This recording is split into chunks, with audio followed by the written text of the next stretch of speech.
Update 12:20 ng tanghali. Nandito na kami sa Co-Shipping Lines.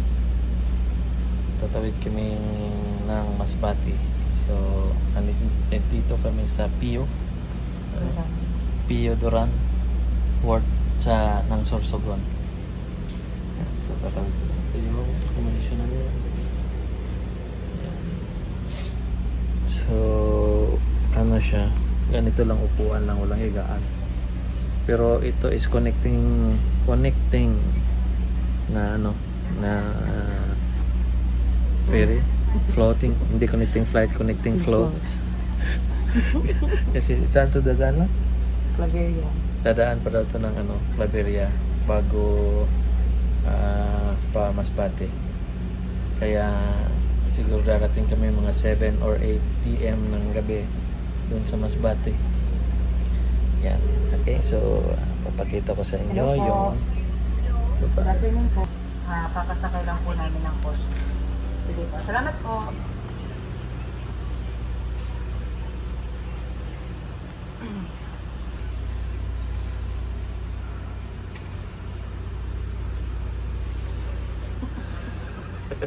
Yung po.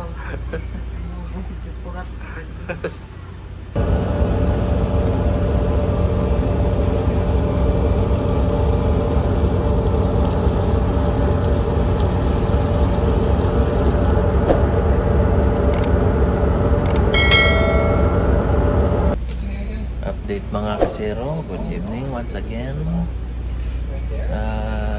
Nakadaong na kami sa Port of Mobo sa Masbate. So ang nangyari is hindi namin inasahan. Sabi kasi nila 8 magdadaong dito, pero ngayon is 11 na. So instead of diretso kami ng Kawayan, ngayon stay na lang kami dito sa Masbate. Mobo. Hanap na lang kami ng matutuluyan, which is nakahanap na kami. It's 7A Resort something. Nature Spring. Beach resort. Beach Resort pala. Okay, so ayan, tama. To all valued passengers, Passenger. good evening.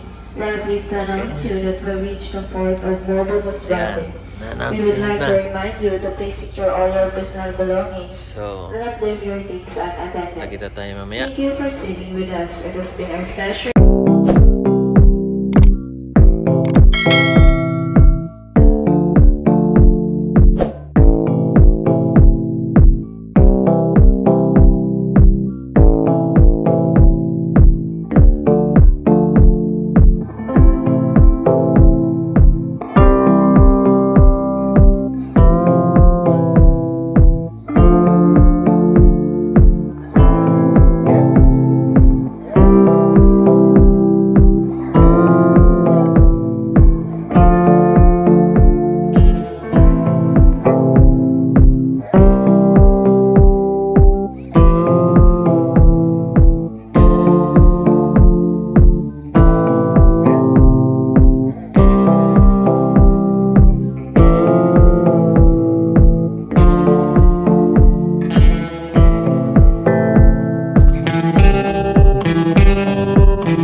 Ayan mga kasero, update. Andito na kami sa ano yung langga? 7R 7R Resort. Ito medyo may kamahalan yung ano nila kwarto. Medyo maliit. Anong kasama nito lang? Free swimming pool? Ha? Walang free swimming pool. Ilang gabi na Thursday sa Friday. Malaki. It's dugay. May on CR naman siya nandyan sa likod. Aircon. Kaso lang mga kasero, dito sa Masbate, ngayon parang palagi napuputol yung kuryente. Kaya ngayon schedule silang magpatay ng kuryente ngayong alas 2 ng madaling araw hanggang alas 4. So matutulog kami dito na walang aircon. Kaya yan lang yung downside ng mga ano dito, ng mga resort or mga inn or mga residences na pwede nyo matulugan sa ngayon. Okay, so ayan muna. Bukas titingnan namin again kung may biyahe padiretso Cebu. Kung wala, punta kaming Kawayan, tapos from there Kawayan, Bugu, Cebu, Bugu. Okay, so kita-kita ulit tayo sa long ride at magpapahinga muna kami. 10 seconds later.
Good morning mga kasero.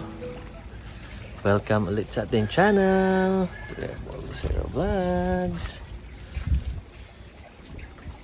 Ayan, so ito pala yung 7R Resort, Beach Resort. Ayan, yan sa likod ko, ayan yung dagat. Ayan ang mga bangka. Siguro pwede maligo dito. Ayan, doon naman may swimming pool. Ayan. So, relax muna kami dito. Enjoy mamaya, ligo-ligo. At magbe-breakfast. Tapos, alis kami dito later ng mga target natin. Oras? Mga 10:30. Kasi diretso kami sa Kawayan Port para patawid ng Cebu. Ayan, so layo-layo na rin yung narating namin sa trip nito.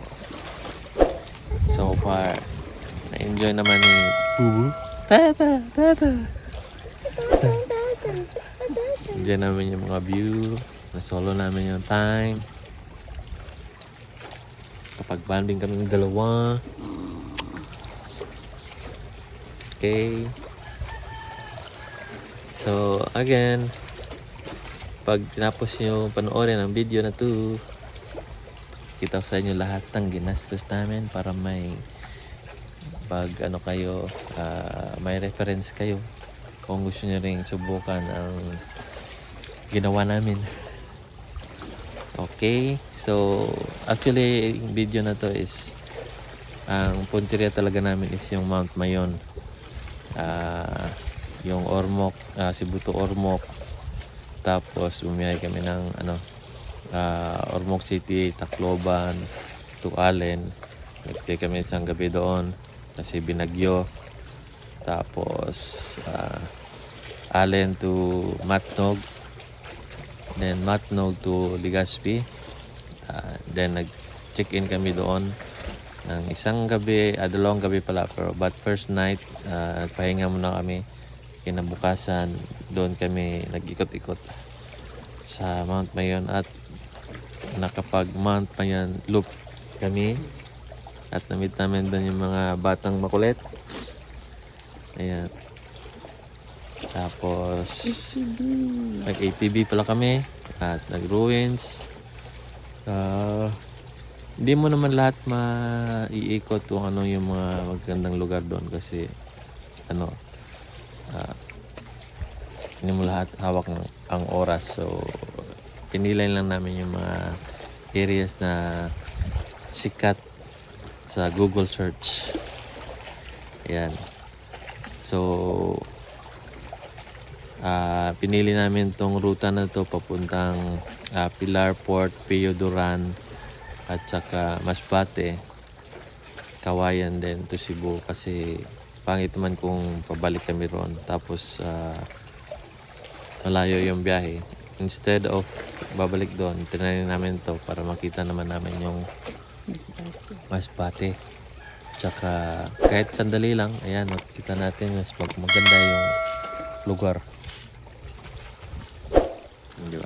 Ganda ng sunrise. Okay, so yan muna ang update dito.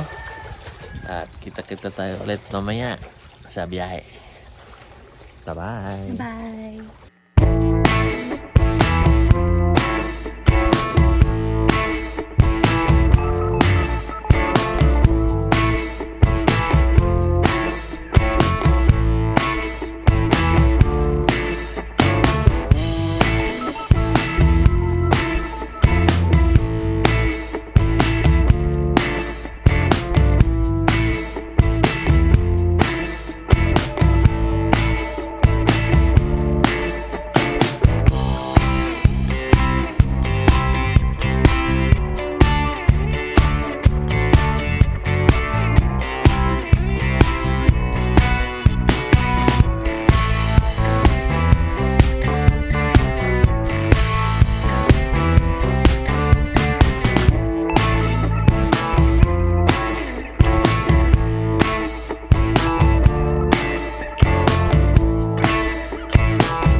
sa inyo.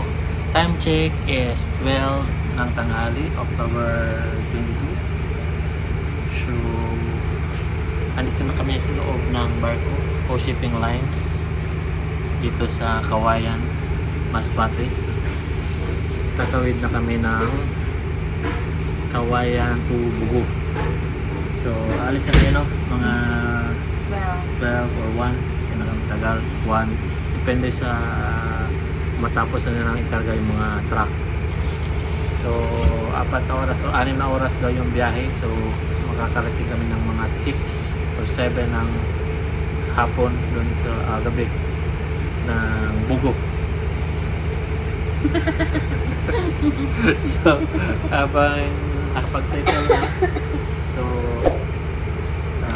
kakain na kami. So, ang dili lang kumuha ng ticket dito dyan sa labas kasi wala pang passenger terminal. Diretso ka lang sa ticketing outlet nila ng O Shipping Lines or Island Shipping. O palitan pala sila pag alis ng O Shipping, papalit naman yung Island Shipping. So everyday may biyahe dito, so huwag kayong mag-alala. So sa mga planong tumawid at sumunod sa ruta na kinuha namin, pwede na. Okay, so maybe next time i-explore namin to. Ngayon wala lang kasing time kasi again sabihin ko sa inyo, yung punteriya namin is yung Mount Mayon, Legazpi. So para hindi lang kami babalik dun sa dinaanan namin sa Allen, Ormoc City at Tacloban kasi malayo na yun at nadaanan na namin. So trinay namin rotan to. Okay, so mamaya kita-kita tayo. Bibiyahe na naman ulit kami pagdating ng Bugo to Cebu City at Lapu-Lapu. Okay? See you! Bye-bye! Kain na kami!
Time check.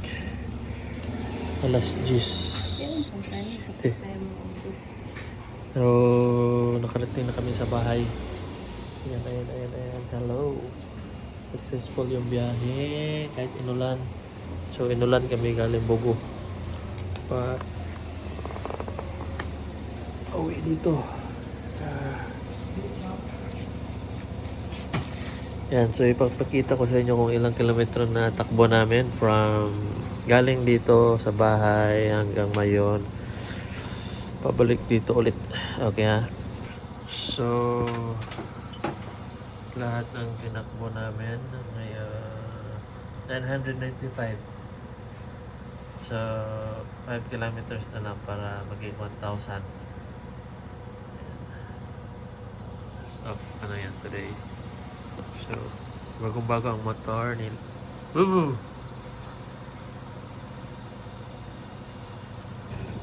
Ayan, so magliligpit muna kami. Pasok muna kami sa bahay. At antayin nyo lang yung namin yung recap yung sinabi ko 2 days ago. Yung mga recap kung ilang ginastos namin. Lahat. Okay, bye-bye. So, ayan mga kasiro at nakarating na tayo sa ating tahanan. At salamat sa Panginoon at safe naming biniyahe. from Cebu City to Mayon Volcano at pabalik dito sa Cebu. So, we traveled 1,174 kilometers mga kasero. So, yung punteriya namin sa biyahe na to is yung Mayon Volcano talaga. Kasi isa sa magandang lugar dito sa Pilipinas. So, yung tinahak pala namin na ruta is first from Cebu City to Ormoc City via barko. Tapos nag-long ride kami Cebu City to Ormoc City at dumiretso kami sa Allen. Pagka tapos nun, doon kami natulog sa Allen. At saka pag kinabukasan, sumakay kami ulit ng barko patawid to Matnog. Tapos Matnog, Sorsogon, na diretso kami ng Legazpi. Tapos doon sa Legazpi, nag-check-in kami. Bali, 2 nights yung kinuha namin doon. Kasi pagkadating namin doon sa Legazpi, pahinga na kasi gabi na. Tapos kinabukasan na kaming gumala at pumunta sa Mount Mayon Volcano at saka naikot din namin yung Mount Mayon na parang Mayon Volcano Loop. Tapos kinabukasan saka na kami nag-decide na umuwi. So, yung pabalik naming ruta mga kasero is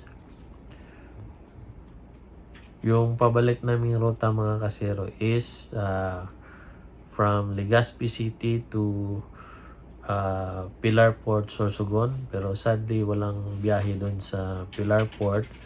Kaya lumipat kami sa kabilang port which is Pio Duran Port. Doon nakasakay kami ng barko from Pio Duran Port to may dinaan pa yung isa, connecting yun tapos doon kami dumaong sa Masbate, Mubo Masbate. Tapos then doon kami natulog, nag-check-in kami ulit kasi yung biyahe papuntang Kawayan to Pulambato, Bugo City is alas 2 pa ng hapon. So hindi namin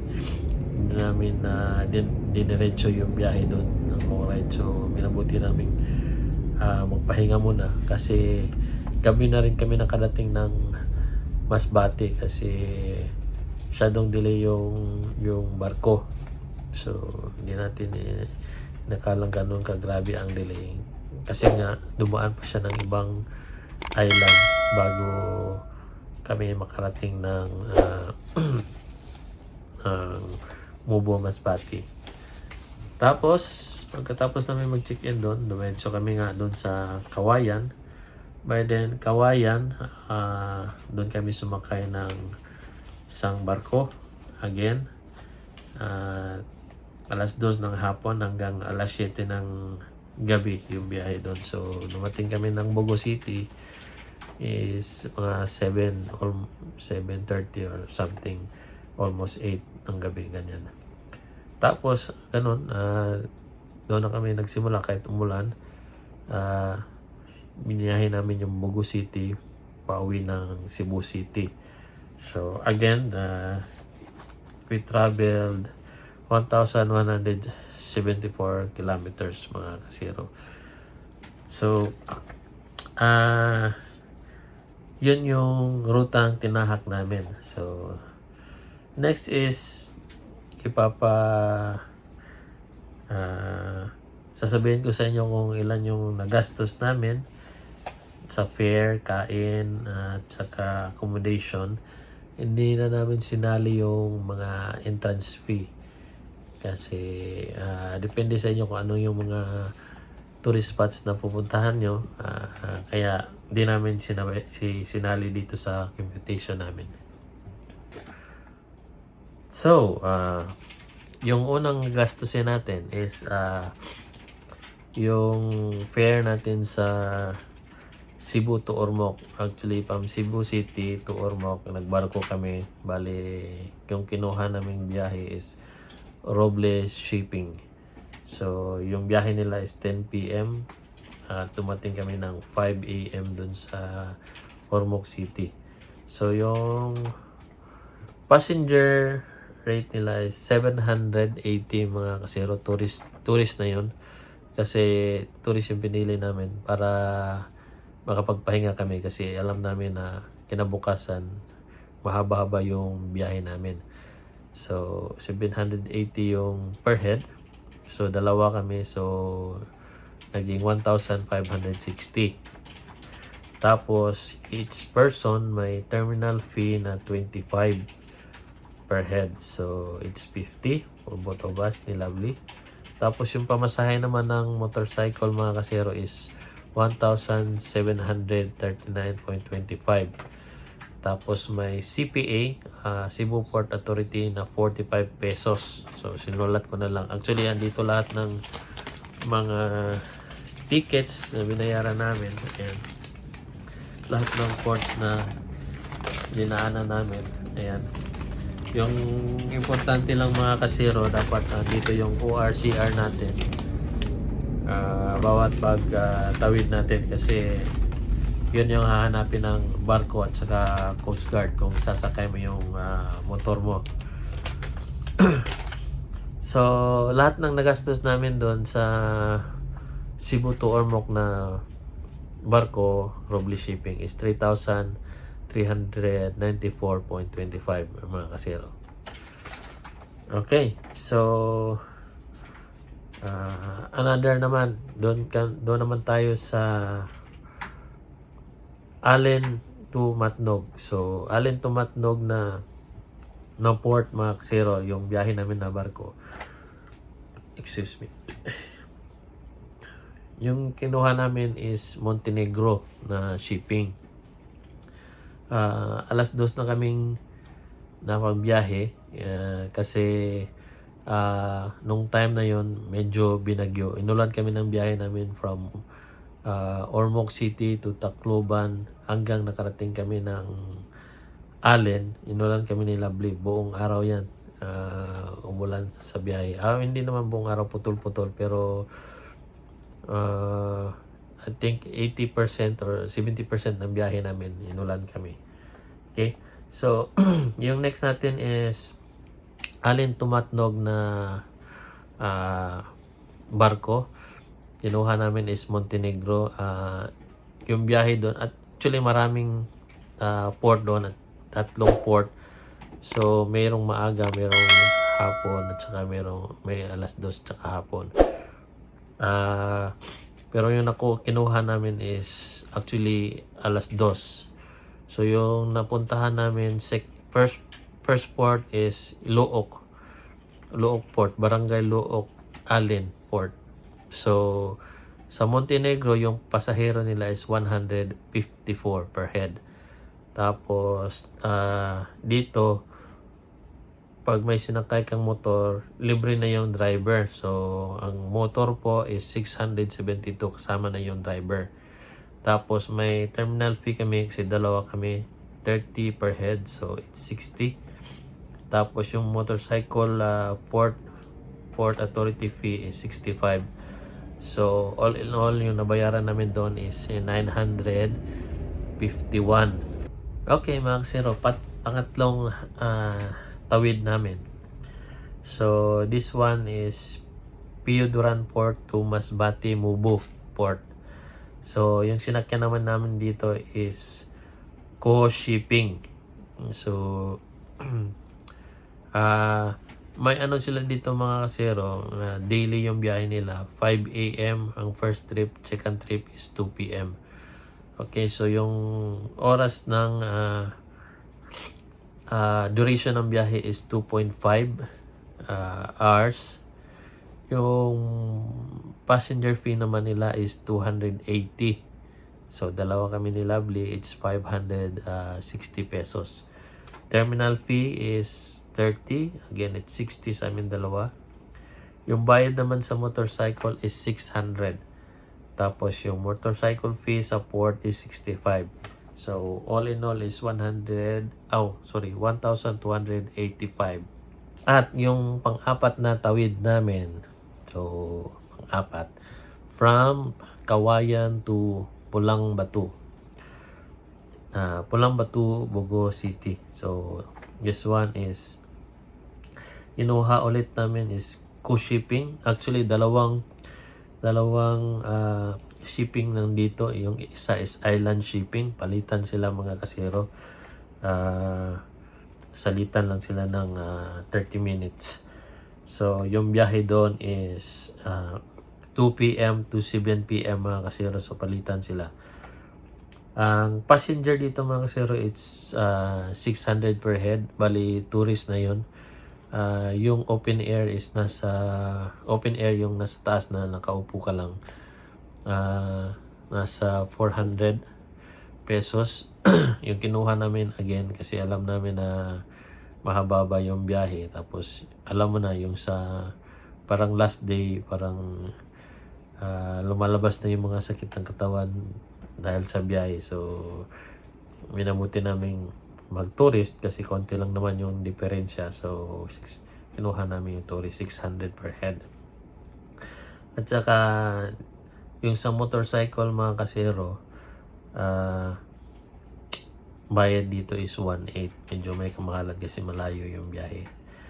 Tapos meron silang motorcycle fee sa port, 65. Dito baka magtaka kayo mga zero, walang terminal fee. Bakit? Kasi wala pa talaga silang terminal, kaya walang terminal fee. So yung ticketing outlet is nasa labas. So pagkuha mo ng ticket, diretso ka na sa barko. May dadaanan ka lang na parang checkpoint dun sa guard. Titingnan nila yung ticket, tapos yung motorcycle, tapos yung kung ticket nyo is may tatak na ng Coast Guard kasi kailangan. Tapos diretso ka na sa barko. So all in all, yung nagastos namin dito is 3,065. At yun yung sa lahat ng tawid na ginastos namin. Okay, so mga kasero, dumaong naman tayo dito sa lahat-lahat na ginastos namin mga kasero.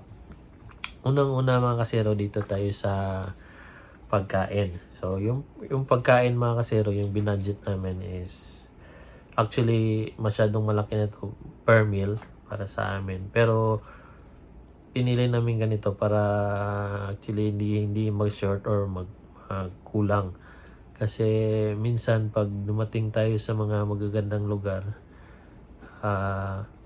masarap din kumain sa mga delicacies nila, kaya nilakayan namin ng budget. So yung per meal namin per head is 300 per meal.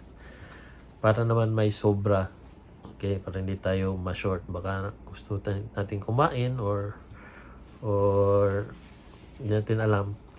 Okay, so sa sinabi ko na nga mga kasero, it's 300 per meal. Tatlong beses tayong kumakain or minsan dalawa. So yung binudget namin is 3 meals a day. So at 300, so 900. So times 2 kasi dalawa kami, it's 1.8. Then kuninta namin, all in all it's 16 meals. So total nun is 9,600. Pero sobrang-sobra na yun mga kasero kasi minsan kakain lang tayo sa mga karinderya yung mga mura para naman makatipid. Okay. Tapos yung first accommodation namin dun sa Allen, it's Bura Cabana, 1.5 yung isang gabi. Ang ganda naman siya kasi nasa harap talaga ng dagat, tsaka may mga magandang tanawin doon, rock formation, tsaka mayroon ding nagsa-surfing. Pwede ka mag-surfing doon.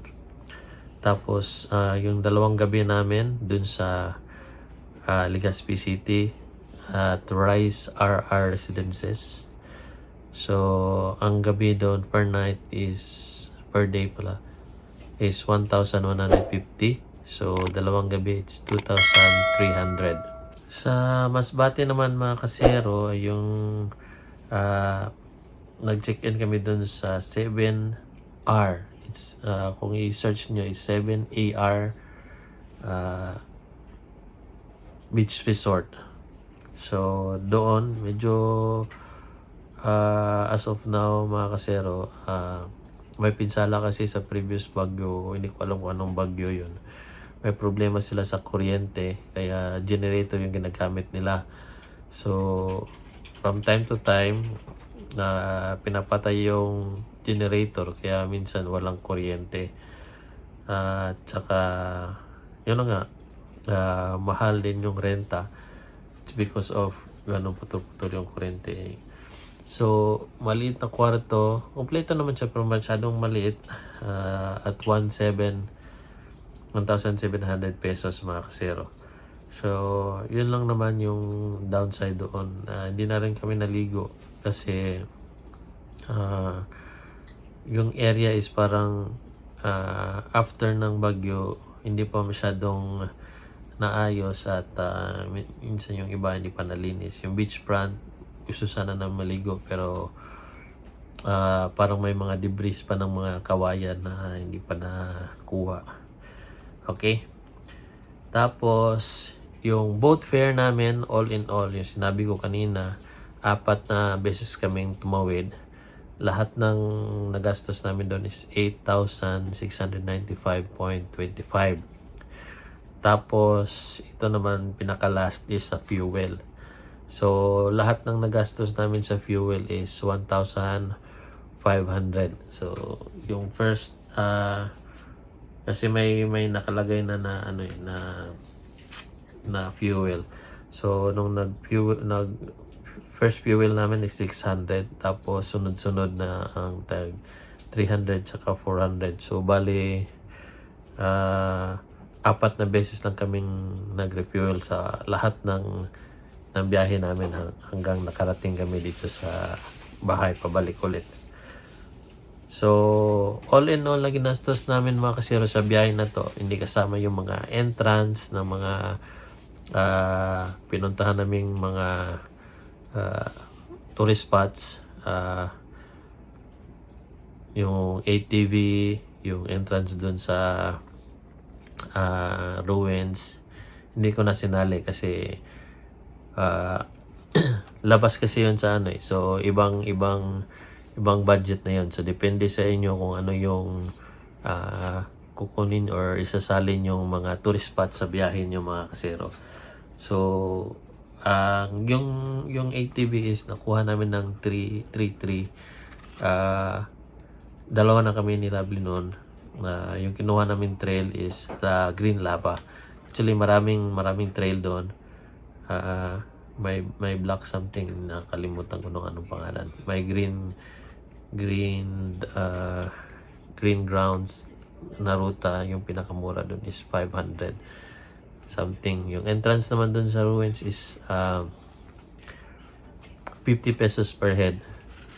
Tapos dun sa planetarium naman, wala namang entrance dun. Pumunta ka lang doon at saka mag picture. At yun lang yung tourist spots na pinuntahan namin at na may bayad. Yung iba naman pumunta na kami ng simbahan at saka kumain. Yun lang. Kasi yung puntinet talaga namin is yung Mount Mayon. So kung kukunin nyo na tong ruta na to mga kasero, at least may idea na kayo kung more or less ilan yung gagastusin ninyo. So yung nakamahal lang dito mga kasero is 4 na beses kaming actually tumawid. Kasi ginagaya namin yung Philippine Loop in the future. Kasi plano namin, ilang beses ko na itong sinasabi sa mga video ko na may plano kaming mag Philippine Loop. Kaso lang, kinukulang kasi ako ng time kasi 1 month lang yung bakasyon ko dito sa Pinas. Pero hopefully next year, in God's will, God's name, maka Philippine Loop na kami.